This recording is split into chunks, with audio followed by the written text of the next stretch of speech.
जय श्री कृष्णा। राधे राधे। श्रोताओं, कैसे हैं आप सभी। मैं आशा करती हूँ भगवान श्री कृष्ण की कृपा आप पर सदा सर्वदा बनी रही होगी। आप सभी स्वस्थ होंगे, मंगलमय होंगे। श्रोताओं, आज की इस वीडियो को हम आरंभ करते हैं। आज आप सुनेंगे माघ मास महात्म्य के अगले अध्याय की कथा, परंतु इससे पहले मन को मोह लेने वाली श्री कृष्ण जी की एक कथा मैं आपको सुनाना चाहती हूँ। नामदेव जी एक छोटे बालक ही थे जब उनके नाना जी को उन्होंने ठाकुर सेवा करते हुए देखा। जब भी नामदेव जी के नाना अपने ठाकुर जी की सेवा करते तो नामदेव जी उन्हें ध्यान पूर्वक देखते रहते। वह बाहर आकर फिर किसी पत्थर की वैसे ही सेवा करके सुख प्राप्त करते। नामदेव जी अपने नाना से हट करते कि अपने ठाकुर जी की सेवा मुझे दे दीजिए, मैं वैसे ही सेवा सीख गया हूँ जैसे आप करते हैं। उनके नाना कहते, जब आप बड़े हो जाएंगे तो मैं आपको सेवा दे दूंगा। एक बार नाना जी को कुछ दिनों के लिए बाहर जाना था तो उन्होंने ठाकुर सेवा नामदेव जी को दे दी। उन्होंने नामदेव जी से कहा कि पहले ठाकुर जी को दूध पिलाना और भोग लगाना, उसके बाद ही खुद खाना। नामदेव जी के हर्ष का ठिकाना ना रहा। नामदेव जी ने ठाकुर जी के लिए मेहनत करके बहुत स्वादिष्ट दूध बनाया और ठाकुर जी के सामने रखा। नामदेव जी का प्रयास देखकर ठाकुर जी मुस्कुरा दिए। यह देखकर नामदेव जी भी खुश हो गए। आज तक नाना जी को भी ये मुस्कुराहट नहीं मिली थी। नामदेव जी सोचते रहे कि शायद मैं सामने खड़ा हूँ इसीलिए ठाकुर जी दूध नहीं पी रहे। उन्होंने फिर पर्दा हटाकर देखा तो अभी भी ठाकुर जी ने दूध ही नहीं पिया था। वो विकल थे कि अगर ठाकुर जी ने दूध नहीं पिया तो नाना जी मेरी सेवा बंद कर देंगे। उन्होंने ठाकुर जी से कहा कि मैं नया पुजारी हूँ, अगर कोई गलती हुई है तो मुझे बता दीजिए। अगर आपको दूध नहीं पसंद और कुछ पसंद है, किसी और चीज का भोग लगाना है तो भी मुझे बता दीजिए। दूध अभी भी वैसे ही पड़ा था। सुबह से शाम हो गई, ठाकुर जी ने उस दिन अपना दूध नहीं पिया। अगला दिन हुआ, फिर भोग लगाया, ठाकुर जी ने इस दिन भी दूध नहीं पिया। नामदेव जी ने भी दोनों दिन कुछ नहीं खाया। उन्हें यह डर था कि उनकी सेवा उनसे छीन ना ली जाए। और तीसरा दिन हुआ, उन्हें नींद नहीं आई।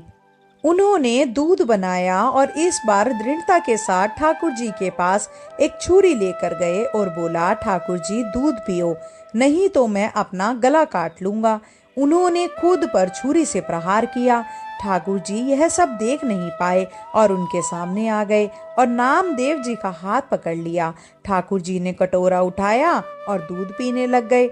नामदेव जी ने कटोरा पकड़ लिया और बोला, पूरा नहीं पीना है, मैंने भी 3 दिन से कुछ नहीं खाया, मुझे भी प्रसाद चाहिए।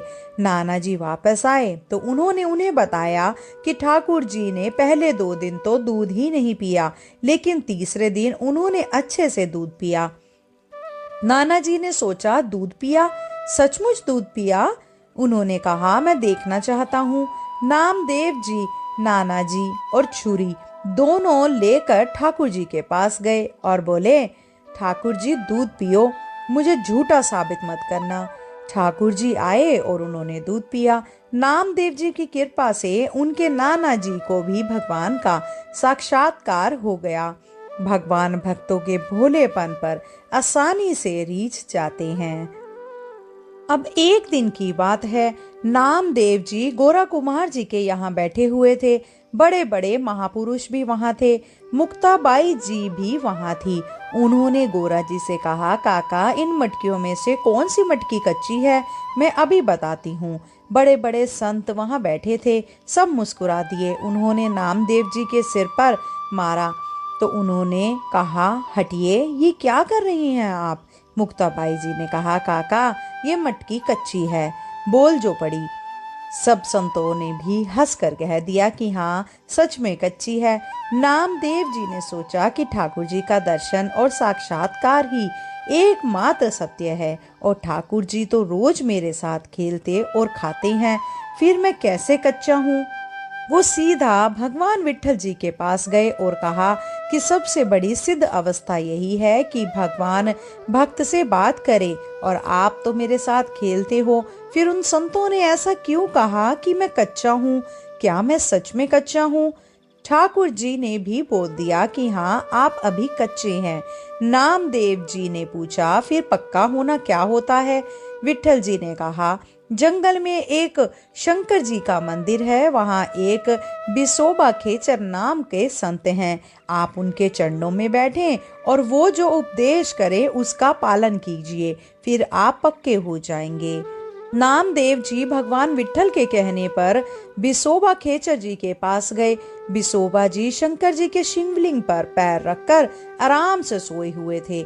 नामदेव जी ने सोचा कि कोई साधारण आस्तिक इंसान भी ऐसा नहीं कर सकता, लेकिन भगवान ने मुझे इनको गुरु बनाने को कहा, बात समझ नहीं आई। नामदेव जी ने बिसोबा जी से कहा, पैर हटाइए महाराज, आप शंकर जी के ऊपर पैर रखकर क्यों सो रहे हैं? बिसोबा जी ने कहा, बेटा, जहाँ शंकर जी ना हो वहाँ मेरे पैर रख दीजिए। नामदेव जी ने उनके पैर पकड़े और जहां जहां रखे वहां शिवलिंग प्रकट हो गया। नामदेव जी समझ गए कि यह तो कोई सिद्ध पुरुष है। नामदेव जी ने बिसोबा जी से कहा, प्रभु, मैं आपकी महिमा को जान नहीं पाया, आप उपदेश कीजिए।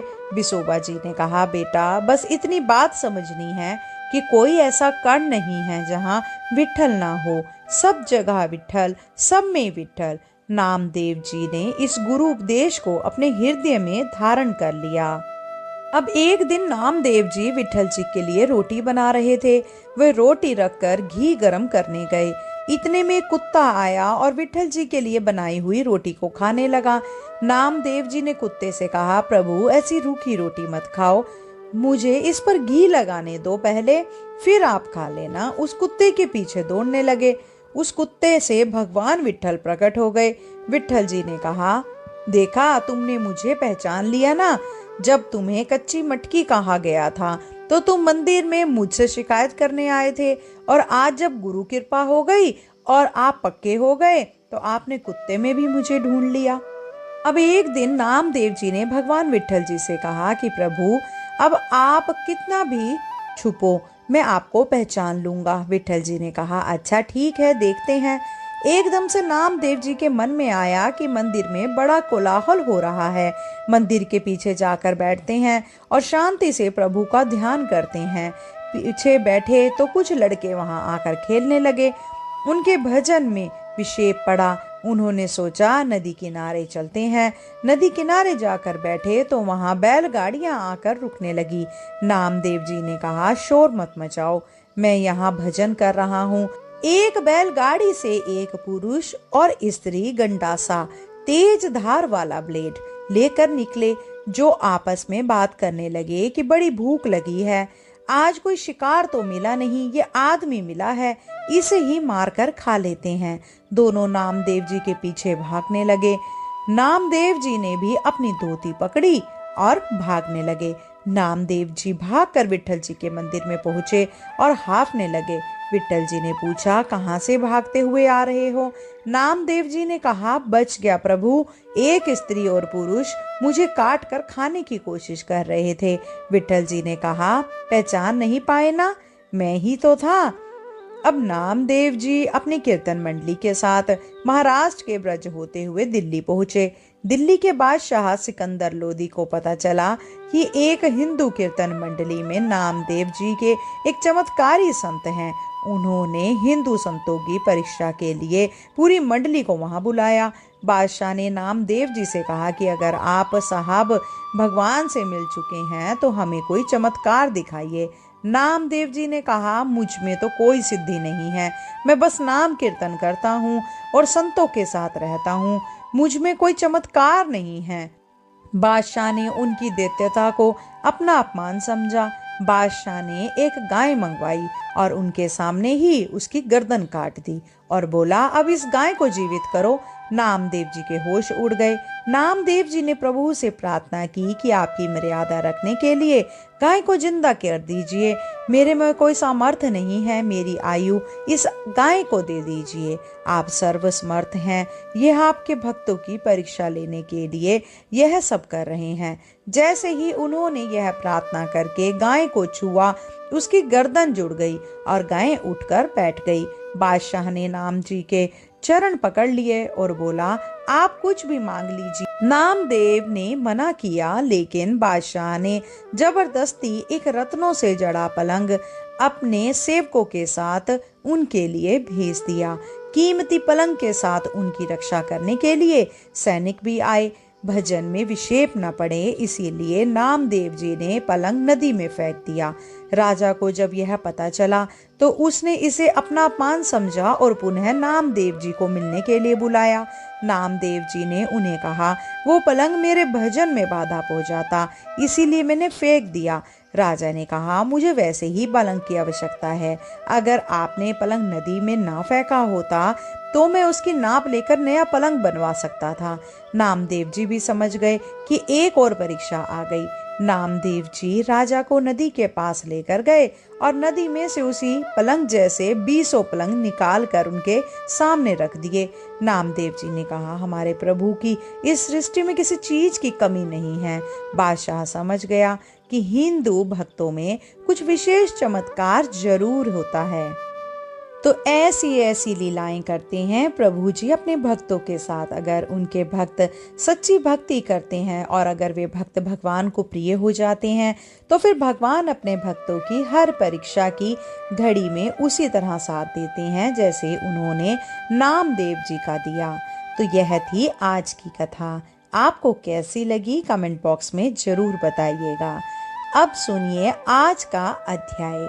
यमदूत कहने लगा कि हे वेश्या, मनुष्य को सदैव शालिग्राम की शिला में तथा व्रज या कीट चक्र में भगवान वासुदेव का पूजन करना चाहिए, क्योंकि सब पापों का नाश करने वाले, सब पुण्य को देने वाले तथा मुक्ति प्रदान करने वाले भगवान विष्णु का इसमें निवास होता है। जो मनुष्य शालिग्राम की शिला या हरे चक्र में पूजन करता है वह अनेक मंत्रों का फल प्राप्त कर लेता है।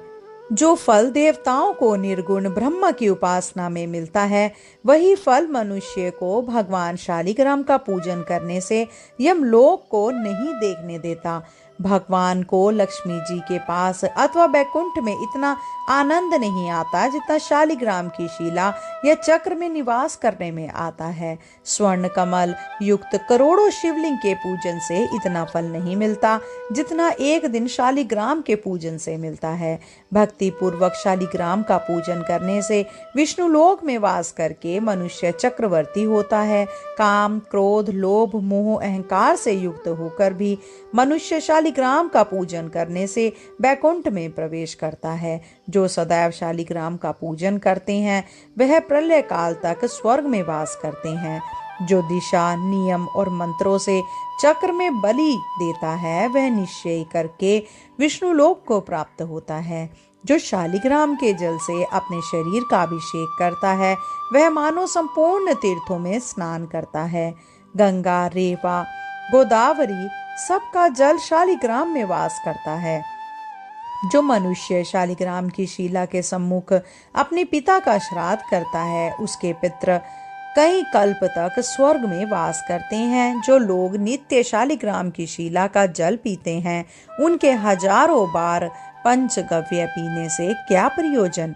यदि शालिग्राम की शिला का जल पिया जाए तो सहस्त्रों तीर्थ करने से क्या लाभ। जहाँ पर शालिग्राम है वह स्थान तीर्थ स्थान के समान ही है। वहां पर किए गए संपूर्ण दान, होम करोड़ों गुना फल को प्राप्त होता है। जो एक बूंद भी शालिग्राम का जल पीता है वह माता के स्तनों का दुग्ध पान नहीं करता, अर्थात गर्भाशय में नहीं आता। शालिग्राम शिला में जो कीड़े मकोड़े एक कोस के अंतर पर मरते हैं वह भी बैकुंठ को प्राप्त होते हैं। जो फल वन में तप करने से प्राप्त होता है वही फल भगवान को सदैव स्मरण करने से प्राप्त होता है। मोहवंश अनेक प्रकार के घोर पाप करने वाला मनुष्य भी भगवान को प्रणाम करने से नरक में नहीं जाता। संसार में जितने तीर्थ और पुण्य स्थान हैं भगवान के केवल नाम मात्र के कारण से प्राप्त हो जाते हैं। बोलिए श्री हरि विष्णु भगवान की जय, मुरली वाले की जय। श्रोताओं, आज का यह अध्याय यहीं समाप्त होता है। मैं आशा करती हूँ मेरे द्वारा सुनाया गया माघ मास के इस महात्म्य को आपने आनंद पूर्वक सुना होगा। अगर श्रोताओं आपको वीडियो पसंद आई हो तो कमेंट बॉक्स में हरे कृष्णा जरूर लिखिएगा। साथ ही चैनल पे अगर नए हैं तो सब्सक्राइब अवश्य कीजिएगा।